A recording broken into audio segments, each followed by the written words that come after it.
अस्सलाम वालेकुम जी, this is वकार। आज आपको डिजिटल प्लेटफॉर्म में खुशामदीद। सब्सक्राइब करें, लाइक करें, शेयर करें, शुक्रिया। फितनल हिंदुस्तान, फितनल खारिज। पाकिस्तानी फौज ने, पाकिस्तान आर्मी ने नाको चने चबवाए हैं, जहन्नुम वासिल किया। 47 फितनल खारिज जो है वो अभी तक जहन्नुम वासिल कर दिए गए हैं। हमारे जो जवान हैं उसमें मेजर जो रिजवान लास्ट टाइम मसरूम में शहीद हुए थे।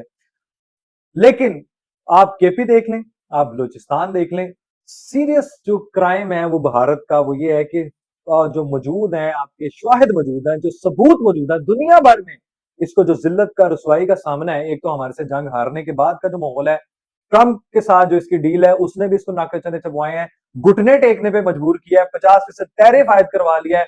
और इंसल्ट पूरी दुनिया में जो है वो जिल्लत इनका जो है मुकद्दर बनी है।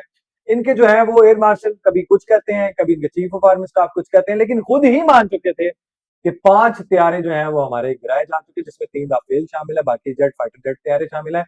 अब हुआ ये है कि भारतीय तैयारों की तबाही और जो जंग ने नया तैयार तैयार किया हुआ है कि अब वो रेट भी गिर गए, एटमी हथियारों के भी रेट गिर गए, इनकी इकोनॉमी भी गिर गई, मुंबई स्टॉक एक्सचेंज भी गिर गई।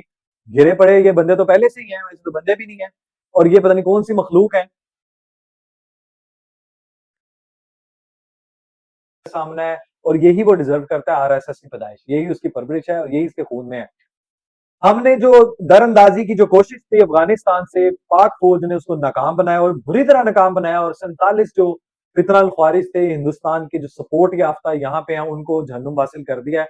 और ये कामयाबियां जो है वो इसका सफर आगे जारी रहेगा और इनको हम आखिरी जो जहन्नुम वासिल जो है वो करते दम तक हम जो है वो दम नहीं लेंगे, चैन से नहीं बैठेंगे। अब ये बात है कि जनाब अब नया एक शोषा छोड़ा गया है कि जनाब पाकिस्तान के भी 5 तैयारे तबाह किए गए। तो जनाब आपको ये बात 3 माह बाद गुजरने के बाद याद आई है। 2019 में भी आपने कहा था कि जनाब हमने F-16 तैयारा गिराया। उसका एक सबूत, 0.1% सबूत, क्या टाइम कोई भी आप टाइम उस इंडिया में दिखा दें, कोई सबूत दिखा दें, दुनिया ने माना हो, दुनिया को आपने सबूत दिया हो। हमने तो एक जीरो से लेके 100 तक सारे सबूत दे दिए हैं कि तुम्हारे जो तैयारे गिराए और जो हमने तुम्हें तारे दिखाए हैं वो पूरी दुनिया के सामने है कि जिस तरह हमने नचाया तुम लोगों को, जिस तरह तुम्हें अंदर घुस के मारा है, जिस तरह तुम्हारा डिफेंस सिस्टम तबाह किया है, जिस तरह तुम्हारे ऑयल के डिपो तबाह किए हैं, जिस तरह तुम्हारे बैटरी सिस्टम बर्बाद किए हैं, जिस तरह तुम्हारे निजाम को जो है वो हमने मफलूज किया है, जिस तरह हमने तुम्हारी वेबसाइट को हैक किया है, कैप्चर किया है, जिस तरह हमने तुम्हें जो है वो दिन में तारे दिखाए हैं, जिस तरह तुम्हें हमने जो है वो शिकस्त दी है, जिस तरह हमें कहते हैं ना घुस के, तुम सिर्फ मूवीज में घुस के मारना जानते हो, वो भी तुमसे नहीं होता, उसमें भी इतनी बोंगियां मारते हो। हम तुम्हें वो असल में मार के दिखाया। ये है जिस तरह पाकिस्तान फौज, पाकिस्तान एयरफोर्स, पाकिस्तान नेवी मारती है। ये है जिसको पूरी दुनिया ने माना। और अब भी आपकी रिपोर्ट के मुताबिक भारत पूरा तनहा हो चुका है पूरी अकवाम में। 2 सुपर पावर ने भी इसको रिजेक्ट कर दिया। इसको वहां से हर तरफ से जो है वो रुसवाई का सामना है। हर तरफ से जनाब इसको हर तरह से जमीन पे गिर चुका है। वैसे तो गिरा पड़ा बंदा है ये, वो कहते नहीं मैं गिरा हुआ बंदा नीच बली है, तो ये गिरा हुआ बंदा नीच बली वाला है। तो हमने तो जनाब आप अभी भी ये हम भारतीय फितनल खारिज दहशतगर्द सबका खात्मा करके रहेंगे। और एक और फैसला, जहां पे फितनल खारिज की बात आती है जनाब, तहरीक इंतशार की बात ना है तो ये बहुत ही अजीब बात लगेगी। एक और बड़ा फैसला आया तहरीक इंतशार के जनाब जो मुजरमान है, 9 मई के मुजरमान है बल्कि, जो लाहौर में जलाओ घिराओ के केसेस में उनका भी फैसला आया। और ये जो सनम जवेद है, आलिया हमजा है, उमर यूब है, वैसे भी एक दिन की जो बेल के लिए कहा था जी हिफाजती जमानत देनी ना इस्तिस्ना करार दें, वो भी रिजेक्ट हुई है। लाहौर की जो है ईटीसी कोर्ट ने भी जनाब बड़ा फैसला दिया है। और ये जो 9 मई के मुजरमान है, ये अपने अंजाम को पहुंचेंगे। मैंने आपको 1000 बार कहा है कि जब तक ये लोग अपने अंजाम को नहीं पहुंचते, मामला जो है वो हल नहीं होंगे। जिस तरह आप कानून की हुक्मरानी नहीं लाएंगे, ये मामला हल नहीं होंगे। और ये वो लोग हैं जिन्होंने कहा था कि खान ही तो पाकिस्तानी, पीटीआई को धचके पे धचका, एक और बुरा फैसला इनके लिए।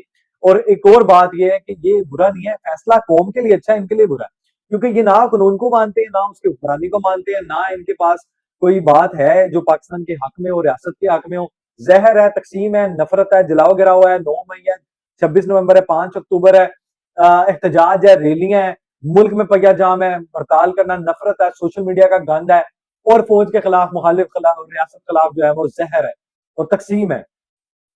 तो ये अदालत से इनको एक और बड़ा धचका झटका, तो ये लगते रहेंगे। 9 मई के सारे मुजरमान अपने अंजाम को पहुंच रहे हैं और पहुंचते रहेंगे। और यही इनका मुकद्दर है। अच्छा, इनके ऊपर क़यामत इसलिए टूटती है कि जब इनके जो है ना खिलाफ फैसला आता है, जो कि बिल्कुल ऑन मेरिट आता है, कानून की बालादस्ती के साथ आता है, सारे जो हैं वो पैराए को मुकम्मल करने के बाद आता है, तो इनके जनाब मातम सफ़े मातम मच जाता है। तो जनाब ये नहीं है कि हम ऐसे ही आपको जाने देंगे और भारत में जो कोहराम जिस तरह मचता है, ट्रंप का ऐलान होता है, इसी तरह जब 9 मई के फैसले आते हैं या इनके खिलाफ जो केस आता है, केसेस के फैसले आते हैं और इनको नाअहल किया जाता है, ये अपोजिशन लीडर से भी गए, इनकी बच्चर साहब भी गए और उमर यूब भी गए, तो जनाब इनमें भी कोहराम मच जाता है। लेकिन ये है कि ये इनमें भी फूट जो है, इनके अंदर जो अपने जो झूठ हैं, इनके मकारियाँ हैं, जो आपस में इनके जनाब इतने सारे गहरे जो ना इख्तलाफात हैं, गंडापुर साहब को देख लें, उनके खिलाफ भी ना पूरी एक रियासत मुखालिफ जो है वो मुहिम वो चलाते रहते हैं। अब बात ये है कि असल मकसद जो है वो कि ये अब आगे 14 अगस्त को क्या होगा? 5 अक्टूबर को क्या हो गया? 26 नवंबर को क्या हो गया? 9 मई को इन्होंने क्या क्या कर लिया? इन्होंने फैज़ाबाद धरने में क्या कर लिया था? क्या उखाड़ लिया इन्होंने रियासत का? क्या इन्होंने इक़दामात कर लिए? इनको सिर्फ़ मुल्क के खिलाफ कार्रवाइयाँ करनी आती हैं या जब भी कोई इकोनॉमी दुरुस्त समत में चलने लगती है, स्टॉक एक्सचेंज दुरुस्त समत में चलती है, फ़ॉरेन रिज़र्व्स आते हैं, सरप्लस आता है, बजट ठीक जाता है, पाकिस्तान को कामयाबियाँ मिलती हैं। ट्रंप ने रीजन में सबसे सस्ता टैरिफ जो है पाकिस्तान पे लगाया है। उसके दौरे अच्छे असरात आए हैं, लेकिन इनसे हज़म नहीं होने। चाहे वो प्रेज़िडेंट आ रहा हो, प्राइम मिनिस्टर आ रहा हो, अब ट्रंप साहब जो है वो अपने नोबेल प्राइज के लिए 50 बार जो है ना पाकिस्तान भारत जनाब जंग के ऊपर जो है वो 1000 बार कह चुके हैं कि जनाब वो मैंने क्रेडिट लिया है और आज इन्होंने अजरबैजान और अर्मेनिया के दरमियान भी जंग बंदी का करवा दिया। अब तो बात यह है कि वो नजदीक तरीन है नोबेल प्राइज के। तो हम पाक फौज की कामयाबियां, पाक फौज की जनाब जिम्मेदारियां, पाक फौज की काविशें, कोशिशें, कुर्बानियां जाया नहीं जाएंगी। जो इन्होंने जो तरीके इंतशार ने जो करने की कोशिश की थी, तो मुझे ये बताएं ये अभी रिसेंटली 5 अगस्त को जनाब क्या कर लिया, क्या मार्का मार लिया, हकीकी आजादी मार्च में क्या कर लिया था, ये फाइनल कॉल पे क्या कर लिया था। तो इस तरह डीजीआईएसपीआर भी जनाब वो घुले मिले हैं अवाम में और यही हमारे साथ चाहते थे हम कि यही वो चीज़ है जिससे बेहतर एक कोऑर्डिनेशन की जा सकती है, कोलैबोरेशन की जा सकती है। अब एक चीज़ आपसे जो हैदर अली साहब हैं, उनके लिए जो इनसाइट्स हैं कि टीम में जनाब एक मोराल होता है, उसको गिराया नहीं जाना चाहिए। जब आपको पता है कि एक कर्फ्यू है टाइम का, आप उसके बगैर वहाँ क्यों गए और आप ब्रिस्टल से वहाँ मूव क्यों किए? आप दूसरे शहर में गए क्यों? और वो जो मुझे भी ये समझ आती है कि जो अलेज्ड एक आपको कहा गया है जनाब जिनसी हरासगी का या अलेज्ड रेप का कहा गया है, बेबुनियाद है ऑब्वियसली बेल पे हैं आप लेकिन आपको सस्पेंड भी कर दिया गया है। बात ये है कि हमारे अंदर भी ना एक डिसिप्लिन नहीं है। अब पाकिस्तान जीत तो गया है वेस्ट इंडीज से लेकिन बात इस शख्स के बारे में है हैदर अली के यार तुम कौमी हीरो बनो। तुम्हें क्या जरूरत है कि सस्पेंड भी हो गए हो, बेल भी करवा लिया, तुम्हारी इन्वेस्टिगेशन भी हो रही है, तुम यूके छोड़ भी नहीं सकते। तो इसमें जो इनसाइट है ना, इनकी अपनी जो है वो ये मुबैना तौर पे अलेजडली रिलेशन तो एग्जिस्ट करता है। अब कहाँ पे इख्तलाफात आए हैं जो इस हद तक नहज तक पहुंच गई कि अब वो बात रेप में एलिजिबली पहुंच गई है, इसकी जो है ना फर्दर इन्वेस्टिगेशन चल रही है और जो इनसाइट है वो भी आ रही है और हम आपसे शेयर भी करते रहेंगे। लेकिन एग्जिस्टेंस रूल रिपोर्टेडली जो मुझे अभी खबर आई है वहां पे हमारे दोस्त मौजूद हैं, तो वो बता रहे थे कि ये खबर तो है कि जनाब इनका एक फीमेल से रिलेटेड मामला था